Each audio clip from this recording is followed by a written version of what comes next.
परमार्थिक सुख न मिलने के कारण, भीतर का सुख न मिलने के कारण इच्छा पूर्ति से होने वाले क्षणिक सुख की लालच बनी रहती है। और जब तक उस सुख की लालच बनी रहती है तब तक चित्त चंचल रहता है, लगता नहीं ध्यान में, जप में, साधना में लगता ही नहीं। अगर जिंदा आदमी ऐसे ब्रह्मज्ञानी संत का विरोध करता है तो वो गुरु के, संत के दर्शन से होने वाले लाभ को फेंक रहा है, उनके महात्म्य को ठुकरा रहा है। तो उसको फायदा नहीं होगा, मुर्दे को फायदा होगा। मुर्दा विरोध नहीं करेगा, मुर्दा मन में दुर्भाव नहीं रखता, वो मुर्दा शरीर है। पर आप देखो इसमें महिमा आत्मज्ञानी गुरु की दृष्टि की महिमा है। उनकी दृष्टि से जो करुणा बरसती है, इसीलिए शास्त्र में आया है, दीक्षा वैकल्य विरहात सद्यो मुक्तिस्तु जायते तत्रापि गुरु भक्तस्य। आत्मज्ञानी गुरु से दीक्षा जिसको मिल गई उसकी मुक्ति निश्चित है। उसमें भी अगर गुरु भक्त हो तो उसकी तत्काल जीवन मुक्ति हो जाती है। जीवन मुक्ति माना क्या? जीवन मुक्ति माना कि प्राणों के रहते हुए इच्छा चली जाए। अभी जीवन तो है, उम्र अभी है, पर इच्छा नहीं है।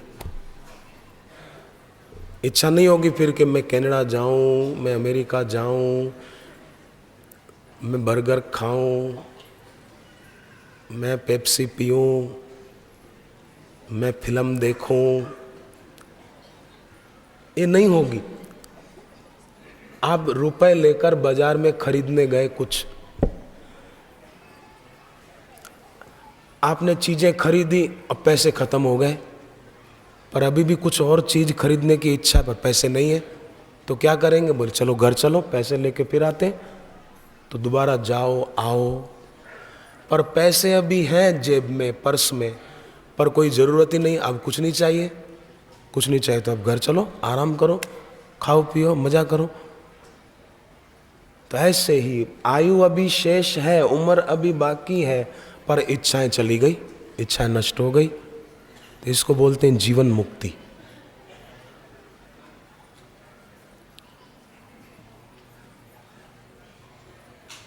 पर ऐसा भी नहीं कि हाँ बोले हम मेरी भी कोई इच्छा नहीं रही, कोई बोले मेरी कोई इच्छा नहीं रही, कोई इच्छा नहीं रही, तो कोई इच्छा नहीं रही, पर जब अवसर आता है तब देखें कि इच्छा है कि नहीं है।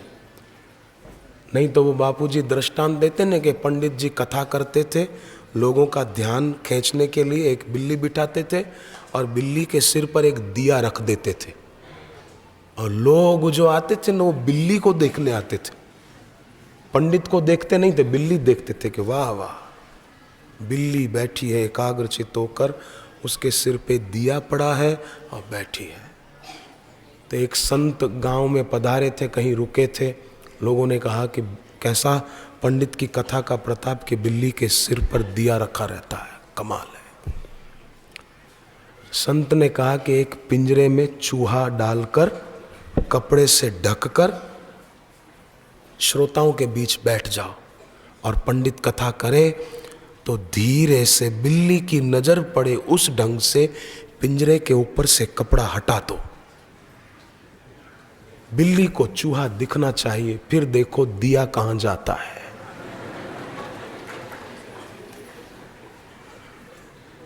अब आप खुद सोचो कि चूहा दिखा और बिल्ली की हालत क्या हुई होगी।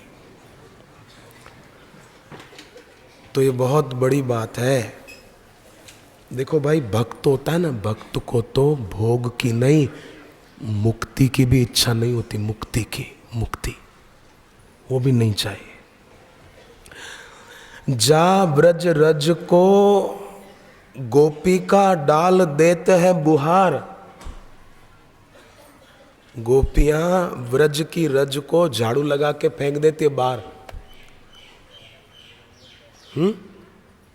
गोपियाँ, आप सोचो भगवान कृष्ण जब थे गोकुल में, ब्रज में, तो जरूर भगवान कृष्ण अपने अड़ोस पड़ोस में गोपियों के घर भी जाते होंगे, नहीं जाते होंगे?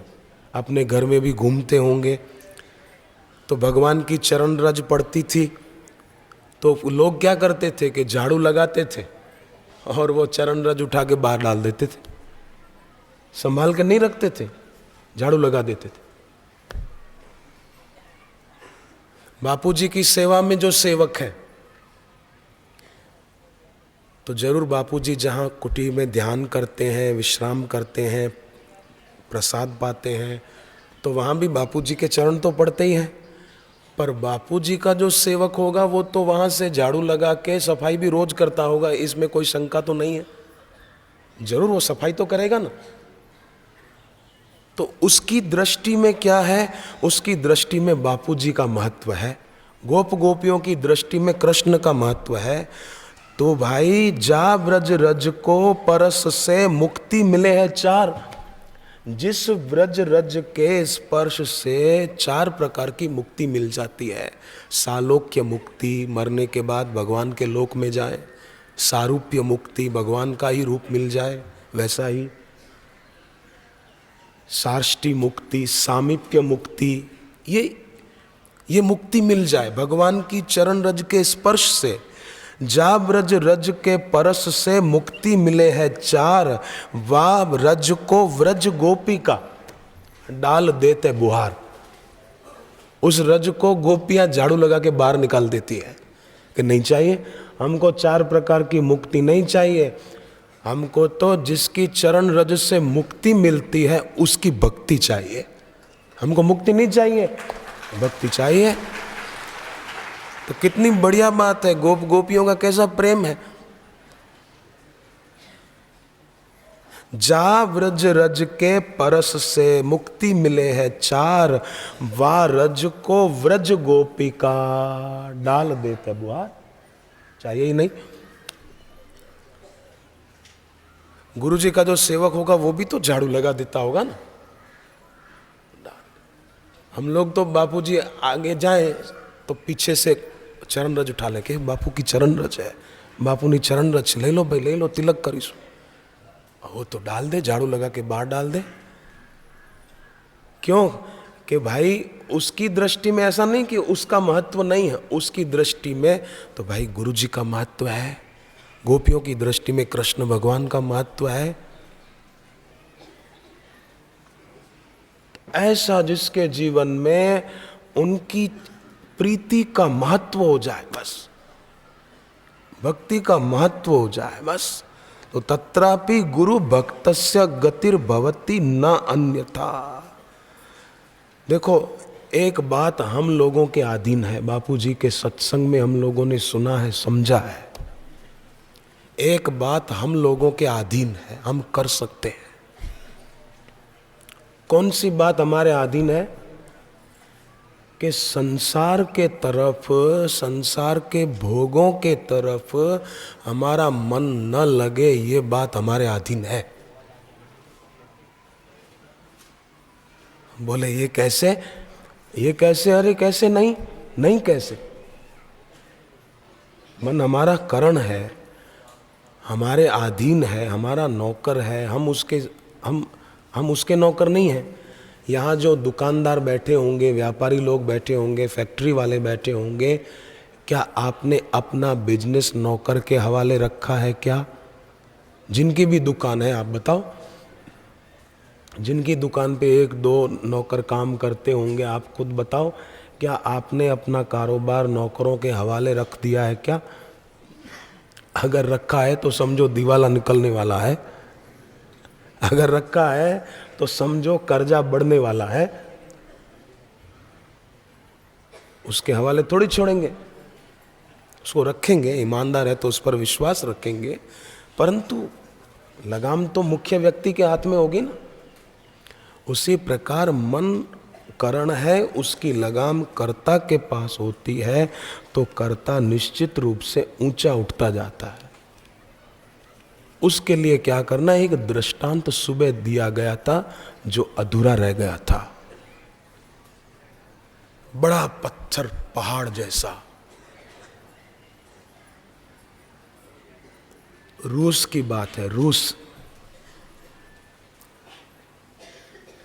पीटर को बनाना था महल। इंजीनियर कह रहे थे कि ये बड़ा पहाड़ जैसा पत्थर हटाने में कई दिन लग जाएंगे और बहुत पैसा खर्च होगा।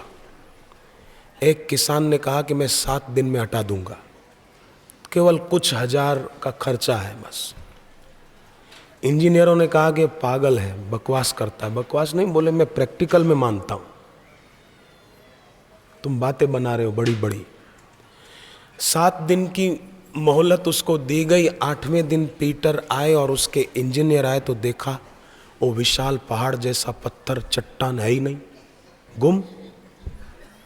अरे भाई कैसे हटाया उसको, कैसे तोड़ा, कितने कारीगर लगाए थे, मजदूर कितने लगाए थे? बोले मजदूर मैंने पत्थर को, चट्टान को तोड़ने में नहीं लगाए, मैंने मजदूर लगा दिए चारों तरफ खड्डा खोदने में। चारों तरफ खोदते गए, मिट्टी हटाते गए, खोदते गए, मिट्टी हटाते गए चारों तरफ से। फिर क्या किया कि बड़ा खड्डा हो गया और मिलकर थोड़ा धक्का लगा, लुढ़क गया अंदर। लुढ़क गया तो फिर मिट्टी दबा दी, पुराण कर दी, दो बस लेवल हो गई जमीन। आप देखो कहाँ है पत्थर, और खड्डा भी नहीं है, लेवल हो गया सारा। ऐसे ये खाई माना गहराई पाई जाए ध्यान की। आप देखो, दूसरे को देखना है ना तो देखना पड़ेगा बाहर। ये बहन है, ये भाई है, ये अमेरिका वाले हैं, ये कनाडा वाले हैं, ये बम्बई वाले हैं, ये दिल्ली वाले हैं, ये अमुक जगह वाले हैं, ऐसा। पर स्वयं को देखना है तो भीतर देखना होगा और उसके लिए आंख बंद करनी होगी, गहराई पानी होगी। फूल होता है ना, फूल, फूल धरती पर पड़ा रहता है, पर फूल की जो सुगंध होती है वो ऊपर उठती रहती है। दिया धरती पे पड़ा रहता है, पर ज्योति आकाश की ओर उठती रहती है। उसी प्रकार हम तो अपने घर में पूजा की जगह पर बैठे हों, पर हमारी ऊर्जा ऊपर की ओर उठ सकती है अगर चाहें तो।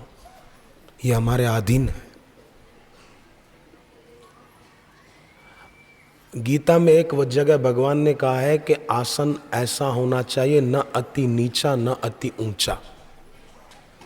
और बैठते समय बापूजी कहते हैं झुककर नहीं बैठना चाहिए। क्यों? क्योंकि झुककर बैठने से धरती की जो गुरुत्वाकर्षण शक्ति है वो हमारी शक्ति को ज़्यादा खींच लेगी। जिसको लॉन्ग लाइफ होना हो ना, उसको एक बात ये भी ध्यान में रखनी होगी कि उसको बैठते समय हमेशा सीधा बैठना होगा। कई लोग थोड़ी देर सीधे बैठते हैं पर फिर इसको टेका देना पड़ता है, नहीं तो ये इधर हो जाएगा शायद। तो देखो उससे क्या होगा, धरती की गुरुत्वाकर्षण शक्ति हमारी शक्ति को खींचेगी ज़्यादा और जल्दी कमजोरी आएगी, जल्दी बुढ़ापा आएगा। आप देखना, कभी प्रैक्टिकल कर लो, आप खड़े होकर थोड़ा झुककर खड़े रहो आगे की ओर या पीछे की ओर, तो आप ज़्यादा देर नहीं रह पाओगे। क्योंकि मुड़ने से, झुकने से गुरुत्वाकर्षण शक्ति धरती की वो आपकी एनर्जी को, शक्ति को खींच रही है। पर आप सीधे खड़े रहें तो काफ़ी देर तक खड़े रह सकेंगे। और उसमें भी फिर कहते हैं ना भाई, नंगे पांव ज़्यादा मत घूमो, जब ध्यान करने बैठे तो गर्म आसन बिछा के बैठो। ये सब इसीलिए है। और प्राण शक्ति खर्च ना हो अपितु उसका संचय हो, उसका भी ध्यान रखा जाए। ये सब बातें जो गुरुदेव बताते हैं ये इसीलिए बताते हैं। अब करना तो हमको पड़ेगा। गुरु के वचनों के प्रति महत्व बुद्धि हमको रखनी होगी।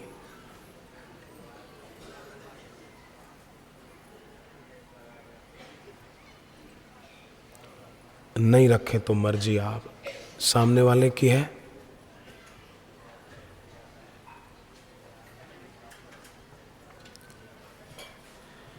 फिर होगा इतना ही कि जीवन बीत जाएगा और जो संपदा पाने के लिए अवसर था वो अवसर बीत जाएगा। अंत काल में जो जीव को पीड़ा होती है ना, वो मौत की नहीं होती है, अपितु जीवन जो व्यर्थ गंवाया उसकी पीड़ा होती है। 6 प्रकार की उर्मियां होती हैं, भूख और प्यास, शोक और मोह, जन्म और मरण। ये 6 उर्मियां हैं। इनके कारण कष्ट होता है। इसमें भूख और प्यास शरीर की उर्मियां हैं। भूख लगती है, प्यास लगती है, चाहिए शरीर को पानी, खाना।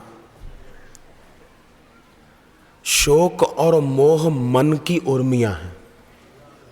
मन में होता है ना, बीती हुई बात का शोक होता है, वर्तमान में किसी से मोह हो जाता है। ये मन की 2 उर्मियां हैं। जन्म और मरण ये जीव की, प्राणों की उर्मियां हैं।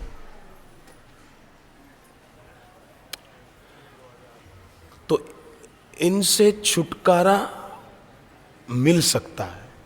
कैसे मिल सकता है? कि शरीर की उर्मी है भूख और प्यास, है ना, तो उसके लिए टाइम हो तो खाना खा ले, अपने को अति भूखा न रखे। जैसे वीणा के तार ज़्यादा कसे हुए होंगे तो भी संगीत नहीं बजेगा, और एकदम ढीले होंगे तो भी नहीं बजेगा। अति खाएंगे तो भी पेट बोलेगा तुमने ज़्यादा अंदर भर दिया, अब ध्यान नहीं लगेगा, अब तो बोले नींद लगेगी।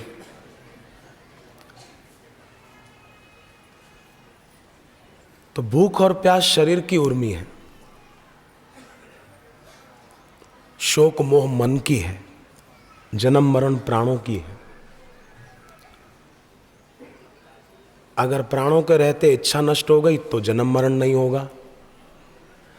अगर मन गुरु चरणों में लग गया, इच्छा पूर्ति से होने वाले सुख की लालच नहीं है, तो मन की उर्मी गई, शोक ही नहीं होगा। क्योंकि परमार्थिक सुख मिल रहा है, तो कोई चीज है तो क्या, नहीं है तो क्या, हरिओम तत्सत, बाकी सब गपशप। मन की उर्मी गई। ब्रह्म रामायण का पहले पाठ होता था, उसमें ये बात आती थी, 6 उर्मियों से है रहित, ब्रह्म रामायण में आता था। केवल जानने की कमी है बस। हर पत्थर में प्रभु की प्रतिमा छुपी है, हर जमीन के अंदर नीचे पानी छुपा हुआ है। एक श्लोक है गुरु गीता का, गुरु गीता के दूसरे अध्याय में आता है, अद्वैतम भावये नित्यम सर्वावस्थासु सर्वदा कदाचिदपि नो कुर्यात् अद्वैतम गुरु सन्निधौ। ये शिव जी का है, गुरु गीता अद्वैत वेदांत। इसका मतलब क्या कि सर्व अवस्थाओं में अद्वैत की भावना करो कि सब ब्रह्म है, ईश्वर है, उसके सिवाय कुछ है ही नहीं। पर गुरुदेव के आगे अद्वैत की भावना नहीं करनी चाहिए। वहाँ तो वो मेरे गुरुदेव हैं, मैं उनका भक्त हूँ, ऐसा।